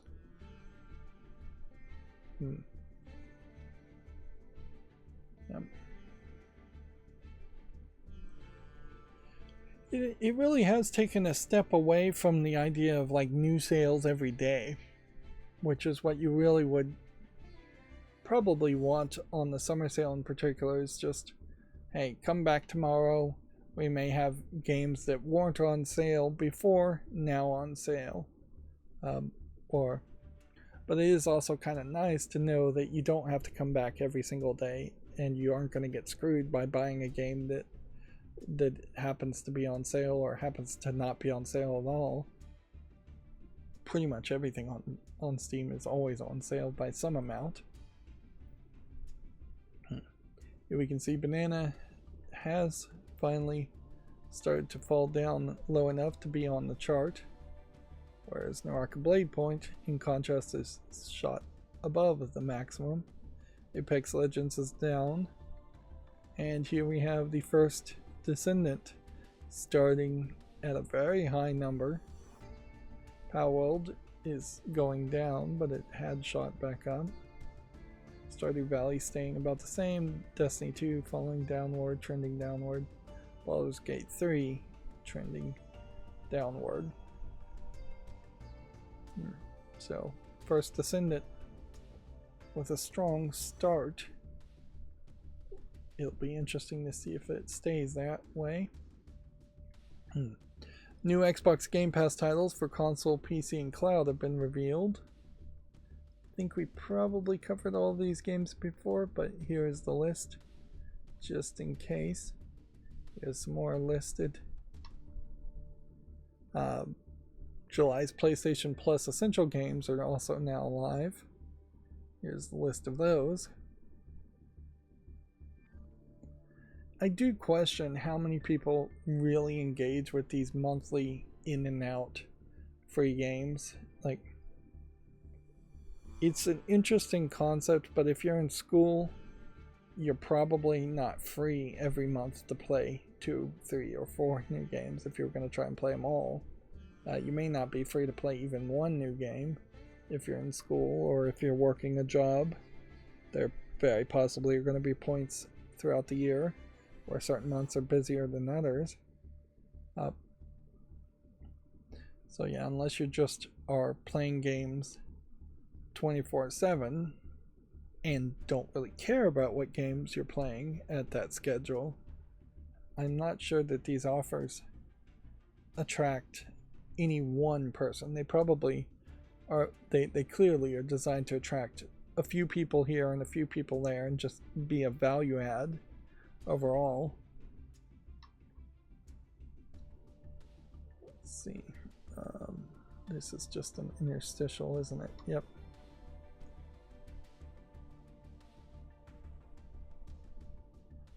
Oh, and I screwed this all up, I think. SNK Development Studio has been open. SNK opened the development studio in Singapore. Yeah. This is all going to be incredibly slow.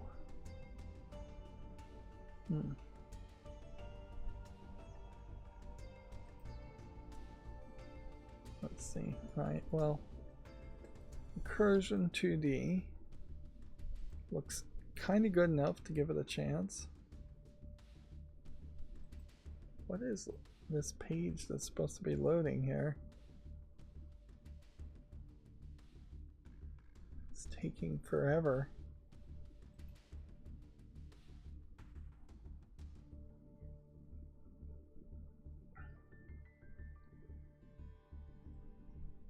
I wonder, did I actually reset Firefox after I opened all of these tabs? Or is Firefox doing something weird? Yeah, I don't know. Like, Firefox I think may just be acting weird. Like, clearly it's trying to save RAM by putting things into the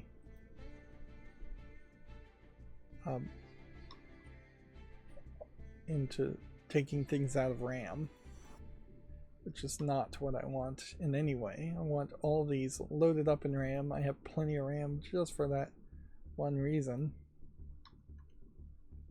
They should be instantaneous. I go to the tab and it loads up, and that is how it has been working before.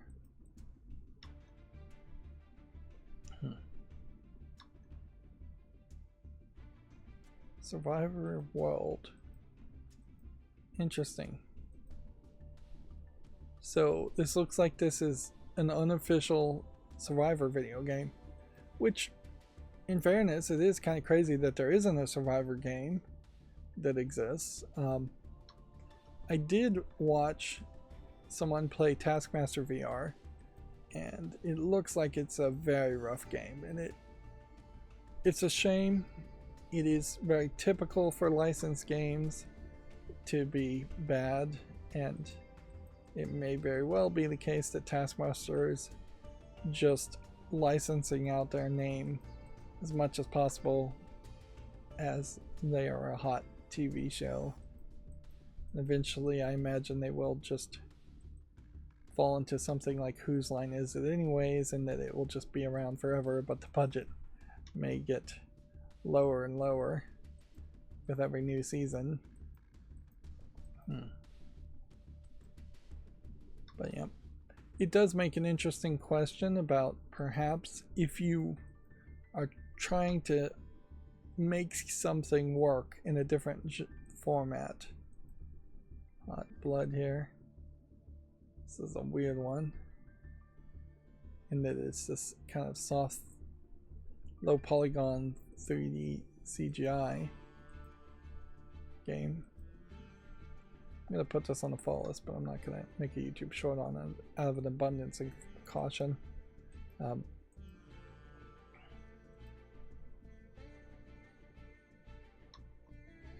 yeah, it is an interesting thought as to maybe you start with VR and then you won't piss off too many people by making a bad VR game, and then maybe you polish the next game into a non-VR game. But almost certainly that doesn't work. I think you lose your most rabid fan base of players who would potentially buy a VR headset to play Taskmaster VR, and then they're going to feel betrayed in that it is, like most VR games, lackluster in one way or the other.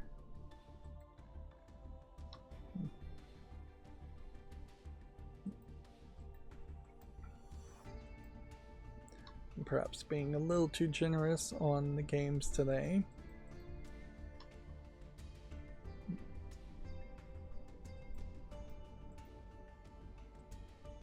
A deeper question, it is worth asking whether you ever had a chance of making a good Taskmaster video game, in that you, for the Taskmaster TV show, are watching for new new tasks each episode and each season, and new competitors each season. A big part about it is the competitors and how they react to tasks. You're completely losing that in a video game, and you can only do so much to randomize the events in a Taskmaster video game, unless you're gonna. Here we have a Banana 2 game, very possibly from somebody different, labeling themselves as the publisher, being self-published, which that should probably raise some red flags, as that should not be a name that's allowed.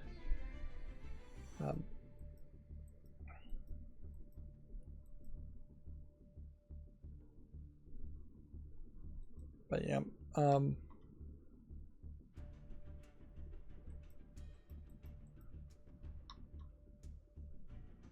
one of the things I would say about Taskmaster in particular is that there definitely have been some of the 5 competitors that have been disappointments when they are like British actors that I recognize and thought would be funny.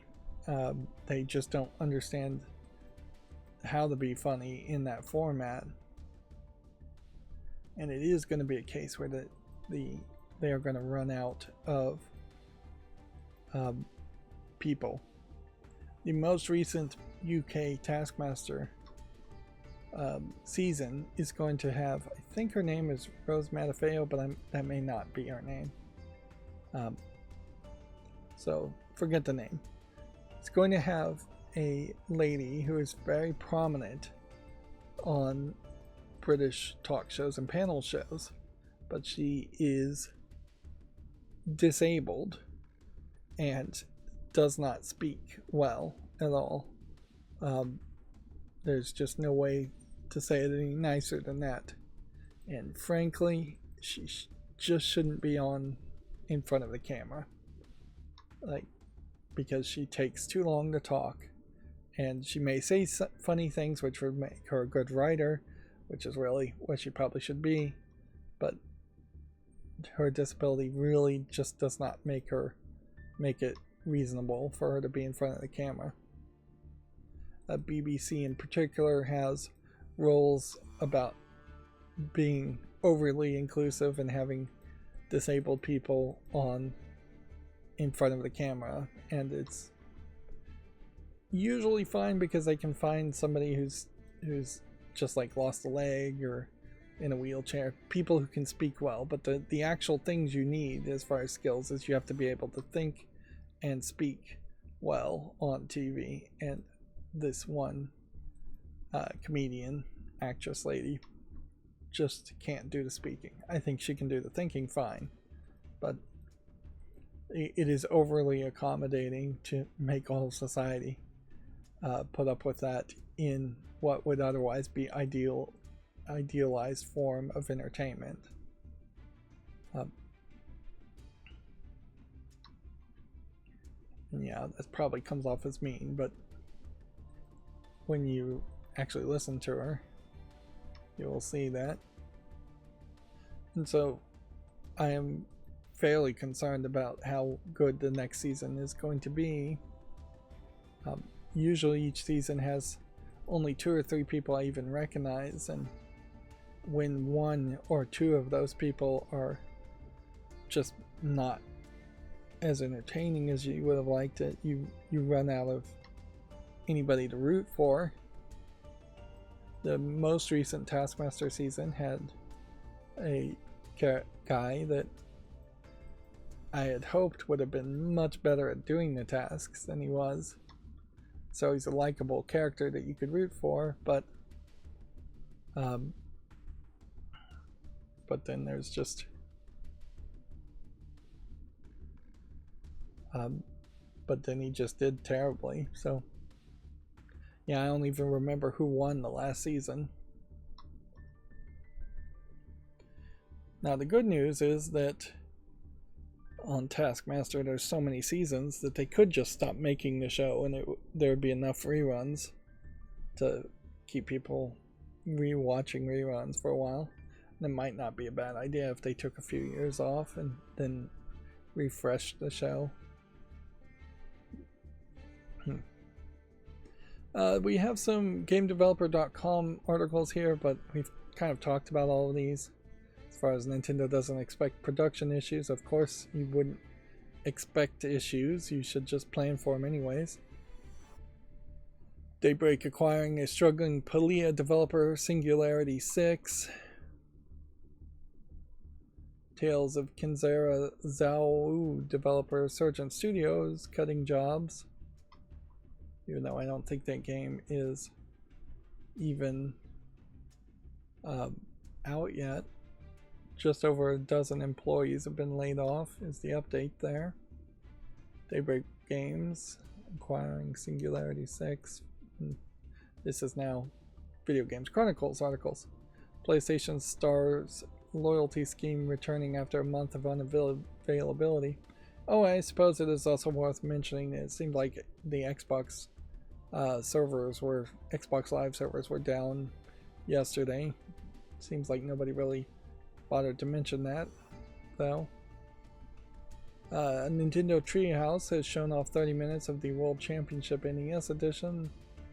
I think that's kind of old news too. More co-op games were released on Steam last year than any other year, a report finds. Helldivers 2, Pal World. Co-op, online co-op, makes a lot of sense in pretty much every game. There really is no reason to not have co-op, although inherently when a game is co-op it tends to be overly focused on co-op, and games like It Takes Two that demand co-op are still a problem. But yeah, as somebody who only plays single player games and never plays with anybody else, I do not begrudge 1 second for games to add those features. And I imagine we've just gotten to a point where it's fairly easy to add those features. I imagine the next Nintendo console is not going to have very many games that are pass and play co-op, or one player holding one Joy-Con versus another player holding another Joy-Con, or multiple controllers being connected to the same Switch too.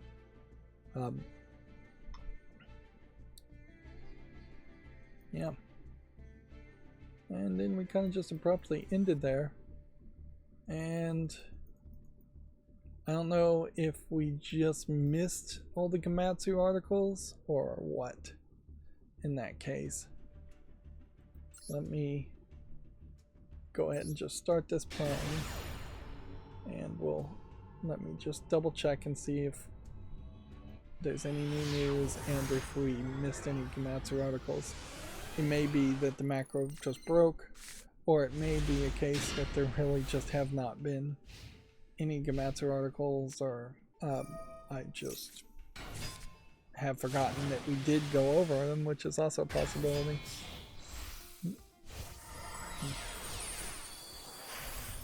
I think it probably is a good thing to say more co-op games, see more co-op games be made and released. It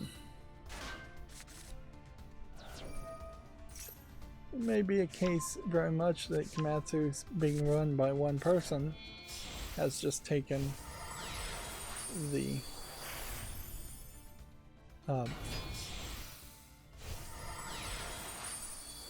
weekend off. Let's see if I can work my way around here.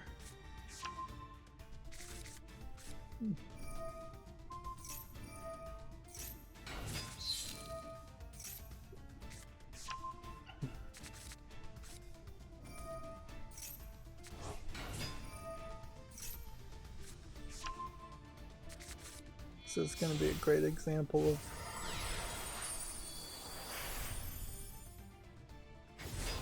showing just how long it's going to take me to manually open all these Gamatsu articles.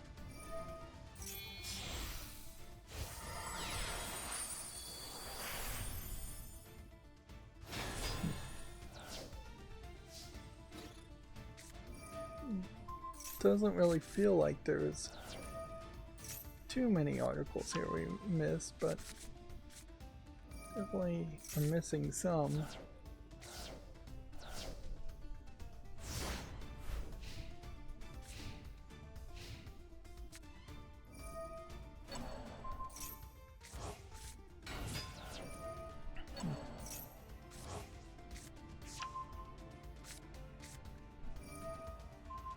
I wouldn't be surprised if what happened here is it was the exact same tab, and it was just clicking on the same articles over and over again, and then putting it in the exact same tab.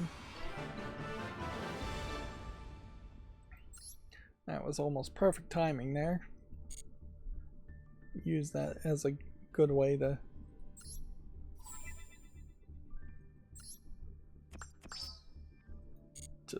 kill some time. So a 2.5D rhythm action puzzle platformer called Antro launches in 2025 for the PS5, Xbox Series, and PC. I'm not even trying to do clips at this point, even though I do think that would have been what I would want to see happen. It's just not going to happen at the moment. Valhalla developer Sukiban Games announces an active time action game called .45 Parabellum Bloodhood for PC. Yeah. Didn't think mispronouncing PC would have been capable, something I could do. This looks intriguing to a certain level. Doesn't have a Steam link yet. Suishiya Games on live stream, games on exclamation live stream, is set for July 17th. A modern retro stealth action game called Spy Drops has been announced for Switch and PC. You have a robot girl of some sort. This looks a lot like a Metal Gear Solid inspired game. Let's see. Homura Hime is going to be playable at Bit Summit Drift, which is going to be released on Steam and PC. This looks interesting. I'm surprised I missed it. A co-op isometric action adventure game called Dune Crawl has been announced for PC. No Steam link to it yet.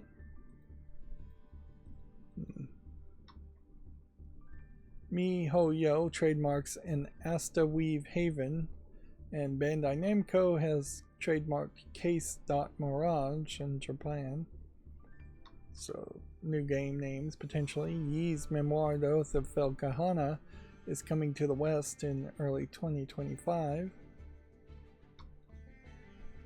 Bare Butt Boxing launches August 1st for the Switch and PC, and later for PS5 and PS4. Even in the title, though, this is the kind of game that I just don't think I would put on YouTube and make a YouTube short on it, even though it doesn't seem like it really has any real nudity to it. More, it seems like they just have some shapeless void forms of characters. Sword Art Online Fractured Daydreams launches October 7th in Japan and then October 4th worldwide. This might be the second or third Sword Art Online game released this year. I'm surprised at how popular the Sword Art Online series is, at least to the publisher who keeps publishing them and licensing it. Real Fishing Days of Summer launches October 28th. It too does not have a Steam link. is it actually coming to the Steam website? It says it's coming to PC. I always try and make fishing games, and I just don't think they're super popular outside of Japan. I'm not sure they're even that popular in Japan. It may very well be the case that some Japanese companies are just making games that they know how to make over and over again.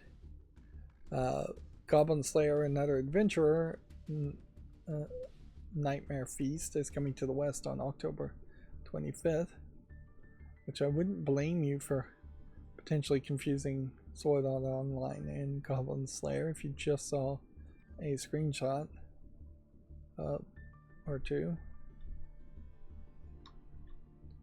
Attack on Titan VR Unbreakable launches in early access on July 23rd via the Quest 2 and 3 and Metastore. An arcade racing game, Transformers Galactic Trails, has been announced for all consoles and PC. It too doesn't have a Steam link. So we're starting to see some announcements for games that might pique my interest. Xbox Game Pass has added Neon White, Flock, Nickelodeon All-Star Brawl 2, and more in early July. IXION is coming to the PS5 and Xbox Series in 2025. This is already on Steam, and it is apparently popular enough that it deserves a YouTube short. Let's do a little cleanup here. Only have a few more of these. Gundam Breaker 4 gameplay trailer is available on Gematsu.com if you want to check that out. A new Resident Evil game is in development, directed by Koshi Nakanishi, which we already knew that. Dead Rising Deluxe Remaster launches September 19th for the PS5, Xbox Series, and PC, which maybe we didn't know the date. Gematsu's still providing me with a lot more Steam links than anything else. And yeah.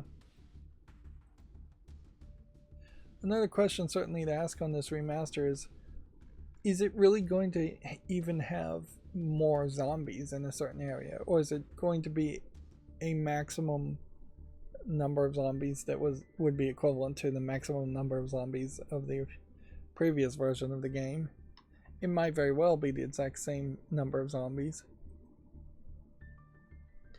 I feel like, particularly in the first Dead Rising game, there's still kind of a clunkiness to it where you would want that kind of game to have you be overwhelmed at the beginning but able to slowly struggle and work your way up and level up and not actually die and have to start over, but struggle a little bit.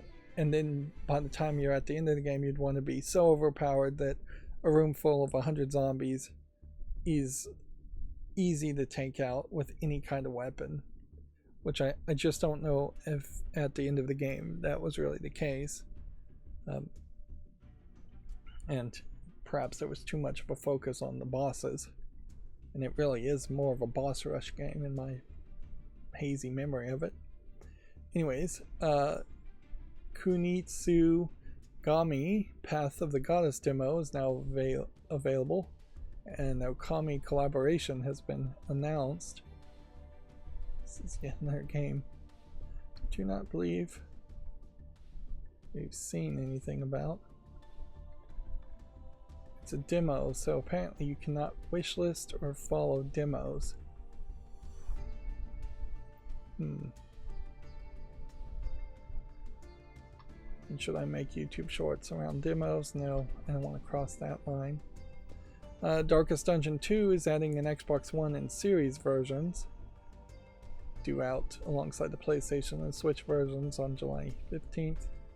It is probably worth checking to see how Darkest Dungeon 2 is being received.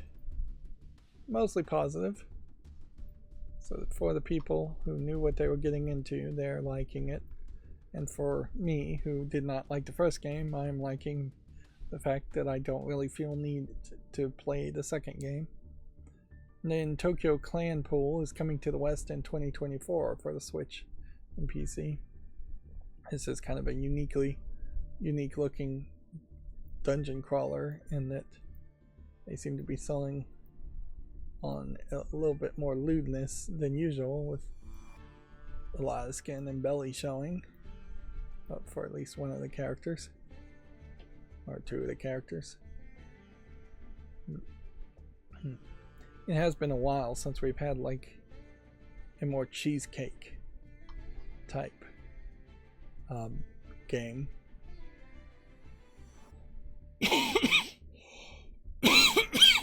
I think there was a high level of PlayStation censorship that has scared off the more cheesecake type games. I would not say Magica Modica is a cheesecake type game. Noticeably, they've gone out of the way to put a thin fabric covering up both the legs and the belly of the older character here. Anyways, well, went longer today, and this does really show to me that the amount of new games and news, and how well my macro works to actually open the articles to the new games and news, drastically affects how long these streams go. Because last stream was an hour, this stream was 2 hours and 16 minutes. If I really take things slow and play Yu-Gi-Oh for an hour at the beginning, streams usually go 3 hours, if not sometimes longer. So yeah, there doesn't feel like there's a way to consistently be under an hour without just curating and editing and censoring some of the games that we talk about or show, more than what YouTube forces me to censor by not covering adult games. But yeah, I assume those still are getting made and released on a weekly basis in the Steam adult section. I'm not bothering to look at them since YouTube doesn't want me talking about them even. Anyways, that's going to be it for this stream. As always, I ask you to like, share, subscribe, comment, and keep on watching. Thanks.